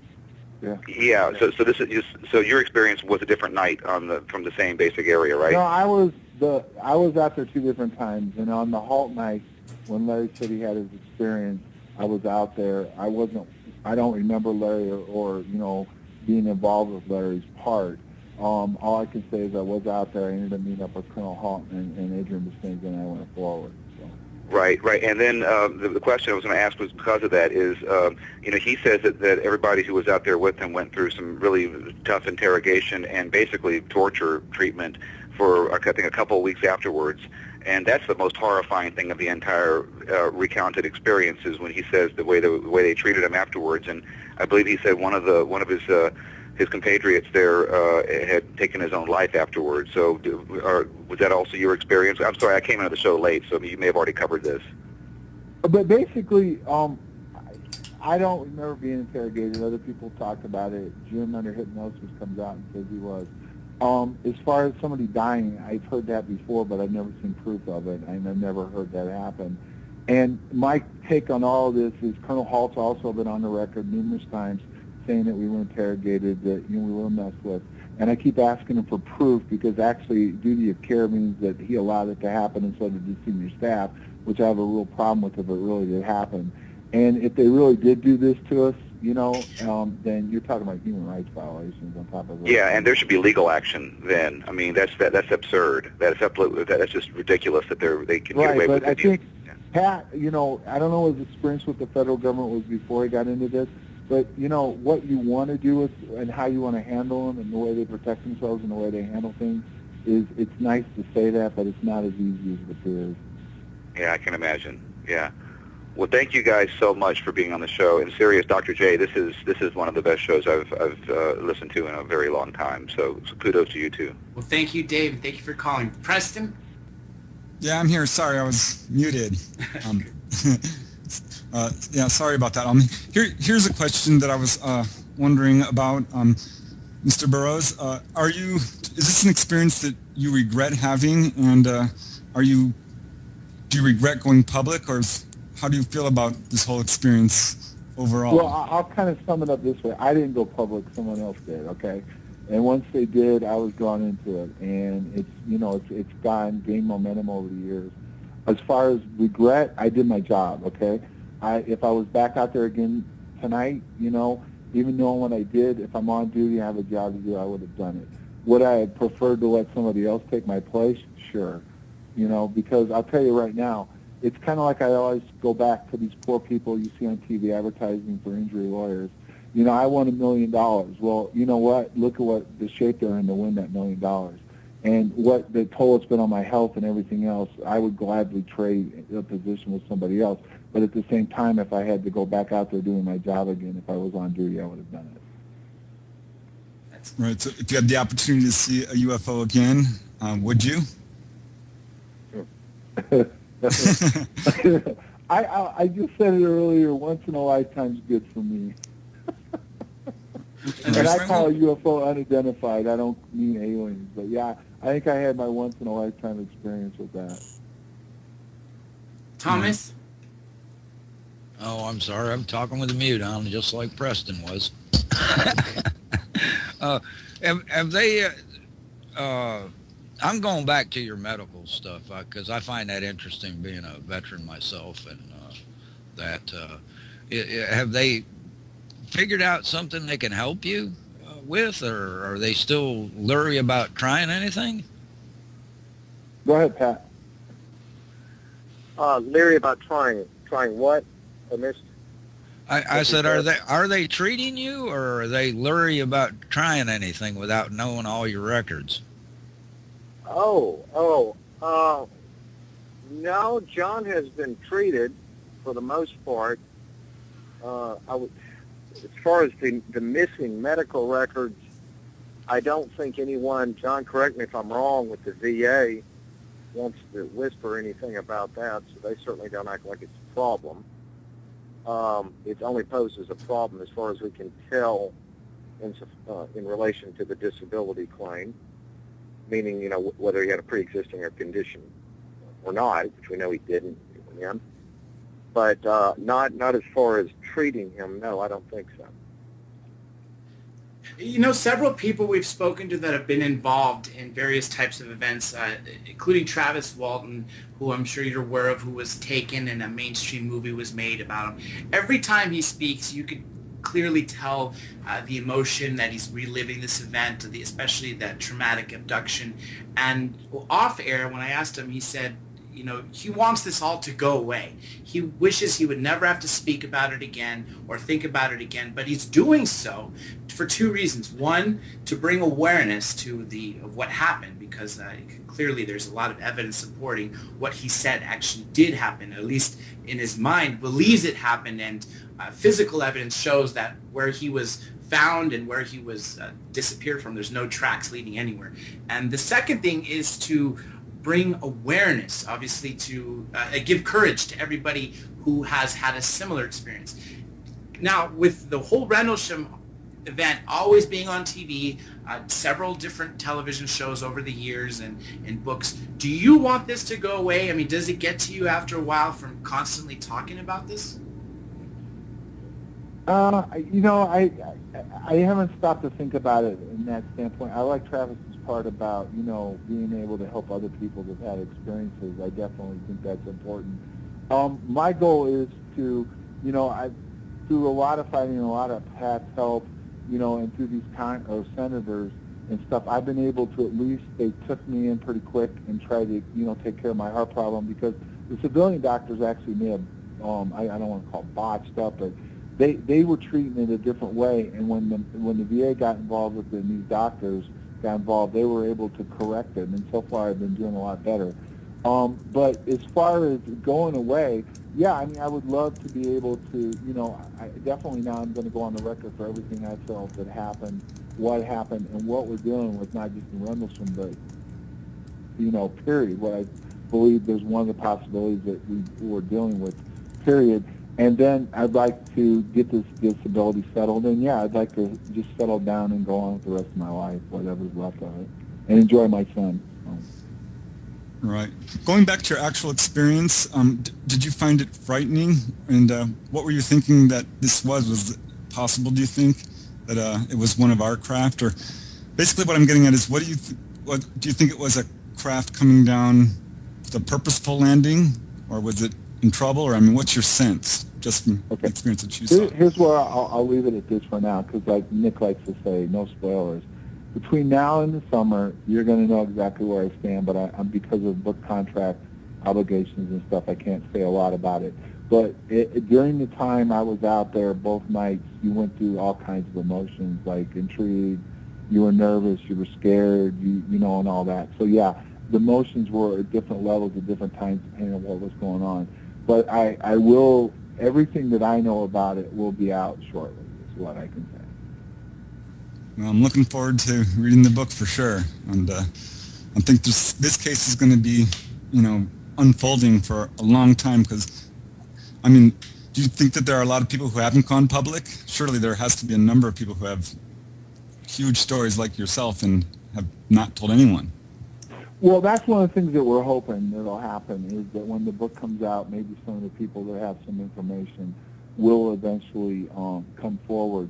Like there's a possibility there could be somebody else that has some information based on some pictures that have came to light and stuff. So we're hoping that after the book comes out that some more people will come forward and talk a little bit more about it. Yes, I hope so. Well, and I think we can say we've developed some information that similar incidents involving military personnel have occurred since. The one that makes this one so different is this is the one that got out. Yeah. What's also interesting about the whole case is that the whole Rendlesham Forest is a hot spot, and the people out in that valley, and the activity has been going on for years and years and years. So that has to somehow fit into this puzzle. Oh, yeah, there definitely is a connection, yeah. And it's clear that you talk to the people that live over there, they've been seeing stuff way before our incident, and they continue to see stuff happening to this day, yeah. Yeah, let me add, even though the lighthouse is now out of commission, they're still seeing them. That's right. And the Venus, right? Yes. That was one of the things that lost me. There was a particular person that tried to claim that if you listen to Halt's tape, at one point he's pretty shook up. You can hear it in his voice because something comes at him and a beam of light shining down at his feet. And that person tried to say, well, he was fooled by a planet. So, I mean, that's how bad these people try to, try to say some of these things. So it was swamp gas. Yeah, it was swamp gas. I got one last quick question for you. Is there anything any of us can do to help you with your VA fight? Pat? Keep doing what you're doing. Mention it when you can. And anytime we might be able to report back to you something that could help, we will. And one thing I can bring up, besides my fight, the vets themselves, hold your Congress people as accountable as you can. This last bill that was up, everybody agreed it was a good bill. They wanted to get it through. Different organizations were pushing for it. And the Democrats were pushing really hard. Republicans supposedly on board. And at the last second, when the bill was coming up for a vote, they tacked on sanctions on Iran. And that killed the bill because the Democrats aren't going to want sanctions because of what's going on. So they like to play this stuff all the time. And I think one of the biggest things you can do is, get out there and try to hold as best you can nowadays the people that we've elected, to the fire that they need to help veterans, deal with what they've had to deal with, not just in our instance, but everything all the way back to World War II through what's going on with the Gulf stuff today. So. We have to hold them accountable. I recall what you were saying, Mr. Frescona, earlier, that, you're going to keep at them, keep at the VA to get these records. And, there's an old saying, which I know that the squeakiest wheel gets the oil. And I know since you said you've been on another program, you had pretty much an avalanche of other people who have reached out to you with a similar incident where they're being stonewalled. Is your ultimate goal to have legislation out there that protects our veterans more, or to literally end this secrecy where each person that's been affected, regardless of from what, that's being stonewalled by the VA, to actually have their records released to them and be cooperative with their civilian doctors? Well, I think the former would be the ultimate if we could get everything out there for everybody to know the truth. But the human side of it, if it's helping the veterans first, whether or not there's ever any revealing of the other, that must be the first thing, to help all the veterans, whether anybody discloses anything or not. Ultimately, you'd certainly like to see the disclosure. But I think that the primary objective must be and remains helping particularly this one veteran, John Burroughs, and any others that can ride his coattails, so to speak, and be helped by what we're doing. That's the first objective. I agree, and the government needs to first not treat the veterans like they're expendable, and remember that these people enlisted to protect the country and the values that we stand for, and to stonewall them afterwards is worse than a slap in the face. I mean, it's turning their backs on them to the fullest degree. Nonetheless, Painter, Preston, I know you guys got more before we could run out of time. We only got about 3 minutes. Yeah. Is there any websites that you have that people can go check out, or? John, probably the Rendlesham sites. Right. There's two pages right now that so far are out there. One's called Justice for the 81st, which is on Facebook, and then there's the First Responder page also. And both of those, if you go into Facebook, you can look for those. They have a lot of updates and stuff like that. I'm not sure if the publisher is going to create anything else, but the book will be out on April 15th. And the one thing when you get a major publisher like St. Martin's, they like to handle the publicity and how they're going to do it. So stay tuned, and whatever we get, we'll try to get it updated as quickly as possible on how they're going to handle it and the way the book is going to be promoted. And what's the name of the book again? Encounters in Rendlesham Forest. It's written by Nick Pope, Mr. Burroughs, and... I can't wait. Yeah, neither can we. We're down to nearly the last minute. I wanted to give both of you gentlemen a chance to give a final statement to all the listeners and all the viewers who will see this afterwards on YouTube and Third Phase of Moon. Right, Pat. All I can say is that, of course, my sole focus is on helping John and Jim every way I can. If there's anything anyone has out there that relates to a similar incident or any experiences with the VA in this same regard, we'd be interested to know. Again, you can go to the website that John just mentioned. And appreciate the work of folks like you, Dr. J, and, of course, Steve Bassett, and everybody in this field that's pushing to get the truth out. And we are very thankful, and if anybody's out there has captured anything amazing, be sure and contact us via Skype or Facebook at Third Phase of Moon, and we'll see you next time. Third phase of moon.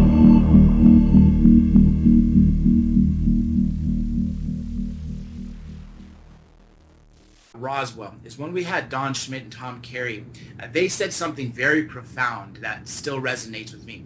Of the 4 explanations the government gave, the first one being the crashed flying saucer, the second one being weather balloon, the third being Project Mogul, the fourth being crash test dummies that were dropped almost a decade later, there is only one that is supported by witnesses, and that is the first one, in over 600 of them. And it's ironic how, and sad, that the mainstream media doesn't report on things such as that, whereas they focus on what the skeptics say.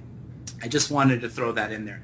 Now, going back to, again, we heard this from Nick Pope, but he was giving us an account of what he had read, of what he had heard from speaking to both of you, which I may add, the 3 of you, Mr. Burroughs, Mr. Peniston, and Mr. Pope, are releasing a book next month, Encounter in Rendlesham Forest, which is due out April 20th, I believe? April 15th. 15th, so right in the middle of the month. They changed the date, yes, April 15th. Tax day, actually. And where will that be available so we can tell the listeners where to find it? I believe it's available on Amazon and Barnes and Noble for sure. That's as far as that's as much as I know, but they can definitely go on Amazon and pre-order it now. Now, you mentioned again earlier that you each have a different recollection of what happened, and again, there was even a third person who we haven't spoken to, but one of the other researchers has, Larry Warren, who many people discount with his explanation. But when we heard it from Nick Pope, he kind of put you and Mr. Pennison together in the sense that since you guys were tasked to go there together, let's isolate ourselves away from Mr. Pennison and let's go in detail with what you saw. You said you saw that light. What was the closest you saw it? When did you see it at all actually get to the level of the ground? No. If you're going to ask me, did I see a craft? No. I've always said what I drew in my statement is what I saw, which was an oval-shaped, orange-type object. There was white light around it coming below it, and there was little blue lights in it. And as far as seeing a craft, no. And as far as seeing it on the ground, no, did not. 30 years after this incident happened, you met, I believe, with Colonel Charles Halt and also, I believe, Pennison. And that's when you were flipping through his notebook and you saw all the zeros and ones, and you noted that was binary. That was you that said that, right? No. Okay. Are you asking for how the binary became exposed? Is that what you're asking? Yes. In other words, yes. Okay. Real short story on my part. Basically, what happened was we were doing the shoot for Prometheus Entertainment for Ancient Aliens. They were planning on doing a 15 to 20-minute segment on one of their shows, talking about Rendlesham. They'd already interviewed Colonel Halt, Nick Pope, some other people, and they were going to add it in one of their episodes. And when we went when I lived in Phoenix, Jim was flown out, Linda Moulton Howe was flown out, and we did the initial interviews because after that we were going to go to the UK in December, and they were going to go over and film everything that went on there, possibly doing a documentary on it.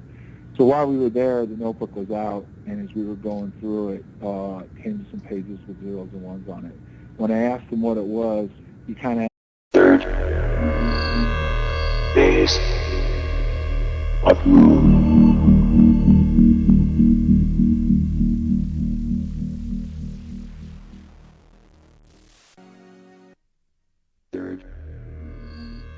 Welcome to Third Phase of Moon. My name's Blake Cousins. Now get ready for the start of an amazing journey. The largest YouTube channel is now on the largest civilian-run radio station, Third Phase of Moon Radio with researchers on a mission. Host Dr. J. Andy Elias and best-selling author, MUFON investigator Preston Dennett are about to take you on all the rides of our lives. We'll be taking UFO news, interviewing top researchers. The journey begins now. Third Phase of Moon Radio is officially on air. Without further ado, here comes Third Phase of Moon, researchers on a mission. That's right. You are listening to the world's largest listener-supported station. If you like what you hear, go to freedomslips.com and hit the support button now. Also, every show is archived on our old YouTube channel, Free Revolution Radio, and for the future, our new YouTube channel, which is Revolution Talk Radio. And now, we welcome you back to another episode of Third Phase of Moon Radio. We have an amazing show for you today. In keeping up with Mr. Stephen Bassett's efforts of the citizen hearing, we are continuing to interview the witnesses from probably the most important event in ending the truth embargo, which was the citizen hearing. Today, we are joined by Airman First Class John Burroughs and his attorney, Mr. Pat Frescona. Mr. Burroughs, how are you? I'm doing good. How are you? Excellent. Mr. Frescona, how are you? Doing well, thank you. Excellent. You know, we are going to be talking about probably one of the most important cases, if not the most important case in ufology, involving a landing in a joint Royal Air Force Base and a United States Air Force Base in England. Also, during the hearings, I learned, just as several other people out there did learn, about something very, very important, which was that everybody who was involved in this case has been denied their medical records by the VA. And that created so much awareness that we hope that this does the same. But before we get into that, which we're going to talk about extensively during hour 2, I guess we should start in the beginning. This was a 2-night event. I guess let's go back to how it started, Mr. Burroughs. Did you say it was a 2-night event? Wasn't it December 30th and December 31st? No, you got the dates wrong. It actually started, it was our last midnight shift. We came on duty, and we would have started at 2300 on the 25th, and the shift would have ended at 0700 on the 26th. And about the middle of the night, around 0300, while on patrol with my supervisor, we saw strange lights in the Rendlesham Forest just outside the East Gate. Now, when you saw those lights, wasn't it you and Sergeant Peniston that were tasked to go investigate? Yeah, after we went off base, checked it out, didn't like what we were seeing and what was going on, we called it in, and then they sent down the security patrol to verify it and for further instructions, and eventually it was decided to send himself and another airman and myself went out into the forest to check it out, yes. What is it that you saw when you got there? Investigation, just from a personal standpoint. All right, because it's a standalone case in the sense that you have the credibility of the witnesses that you do. You have the Halt memo on Air Force letterhead that's out there in the public domain, of course, that memorialized the event. And I eventually would seek out John Burroughs and Tim Peniston to meet them, and did in 2011. And after that, it was pretty quick to be involved with them to start things along as far as trying to get answers. And you've been stonewalled since then, correct? Oh, absolutely, absolutely. I mean, you could explain it in 2 ways, or really only 2 ways to look at it. One is just negligence on the part of the government in turning over things or responding to requests or what have you. Or there's something they just don't intend to respond to. And after as many attempts as we've made in the varied ways that we have, for us still to know so little more than we did when we started, it's obvious it's the latter. They just don't want to release the information. And that's sad because people cannot receive the help that they need without getting the proper information of what is causing those symptoms. Wasn't it in the citizen hearing, I remember hearing all 3 of your testimony, including Mr. Peniston. Mr. Burroughs, was it you that had a problem with your gums turning white as a result of possible radiation poisoning? Well, along the way, yes, my gums did turn white, and that is a sign of possible, yes, of radiation poisoning. It is a sign. And another major thing you mentioned was, again, in the citizen hearing, that when you were found to have heart murmurs, had you had those prior to enlisting in the United States Air Force, you wouldn't have been allowed, would you? Right. It's the fact that when you come in, and that's part of the problem, I have an entry physical showing I came with a clean bill of health, and then when I separated from active duty in '88, it clearly shows that I had heart condition and problems. And that's one of the things is you're not allowed in the Air Force if you have a heart murmur. One thing that always bothered me with the skeptics, of course, they always find any excuse of what happened. One thing that bothered me with regards to this particular case is they accused all the witnesses, including yourself, as seeing a lighthouse. And that's just an insult to the intelligence. What would you have to say to those skeptics that continue to say that what happened in Rendlesham was nothing more than a lighthouse?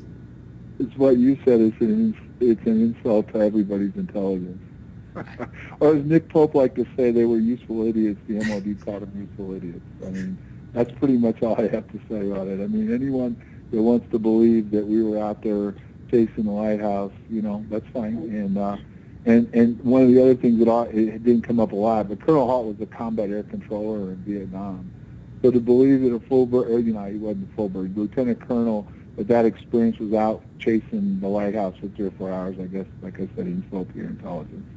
It's essentially it's the analog to the Roswell case, where the Army Air Corps personnel mistook a balloon for an actual crab.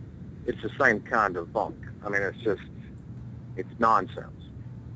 One thing that I love to add about the About acted like, well, he didn't know, or that, you know, and then he went into a little bit like, well, this is what I had happened to me, and everybody came rushing over, looked at the notebook, and from that point on, it's history. You know, it's you know, the History Channel history, but it's history as far as they, you know, they saw it, and Ancient Aliens or Prometheus. Actually, Prometheus Entertainment took it from there. and they actually were able to decipher it, and they found several coordinates.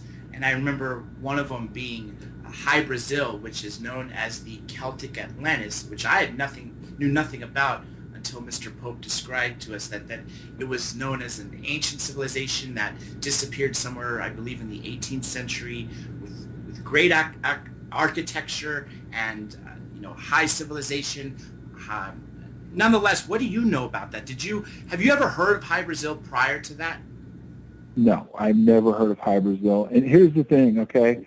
And this is something a lot of people that, you know, because what happened was there was a message, a little bit of a message and the coordinates, and the coordinates, you know, came out after they ran it through their decoder, and it came out, I guess, there's one or two places it could be, depending on how you want to look at the code in it and all this other stuff. But one of them was off the coast of Ireland.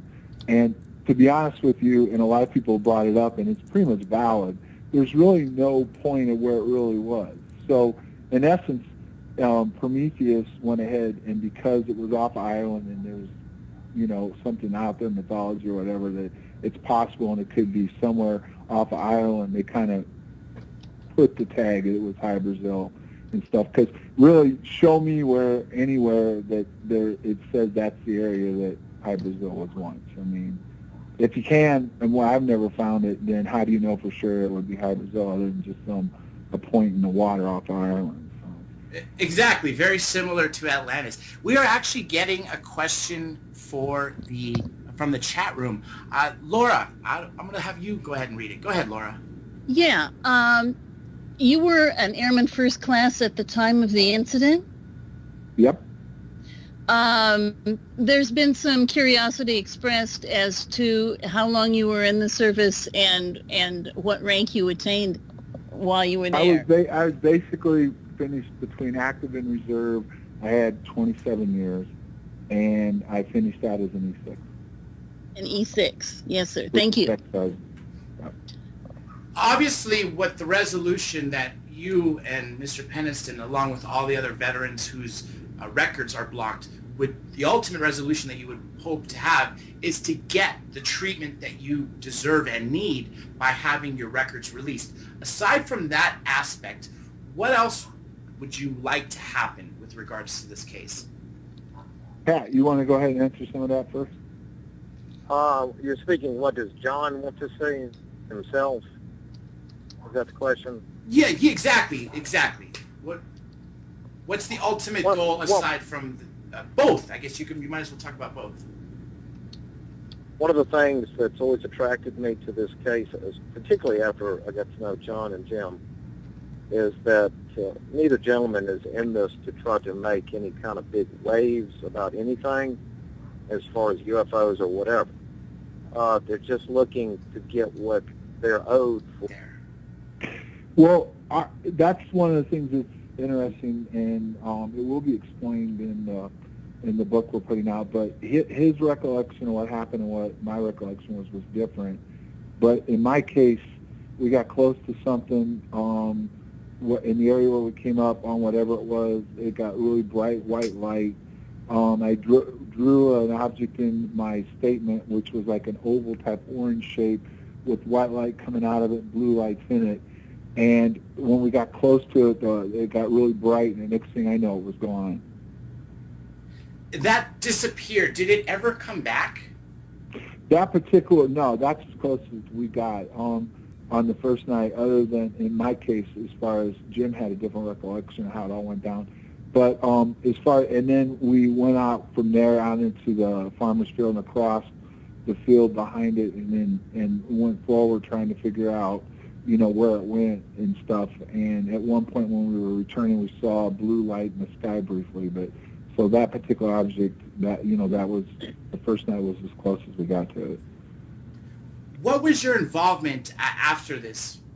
Because I remember there was a time where you and Mr. Peniston were around the craft when he was actually touching it, correct? Well, right, but that's like I said, I explained earlier. His recollection and mine are different. It's always been that way, and his description is different than what I remember. So. Gotcha. Now, you also, after this whole event happened, weren't you debriefed by the military? Okay, again, there's been a lot of different things said about it. You know, Jim had different things happen to him. The only thing that I recall happening to me was we wrote our statements, then we went in and presented it to the, we would have started out with Colonel Halt was there, then went to the base commander, and then it finished in the wing commander's office, handed him statements, and then that was all that I remember happening. Other people had said they had other things happen to them. Well, this is why we find it very crucial to speak to the witness. Prior to this, we've only heard this secondhand when Mr. Nick Cope told us the story, which, again, we say is very important.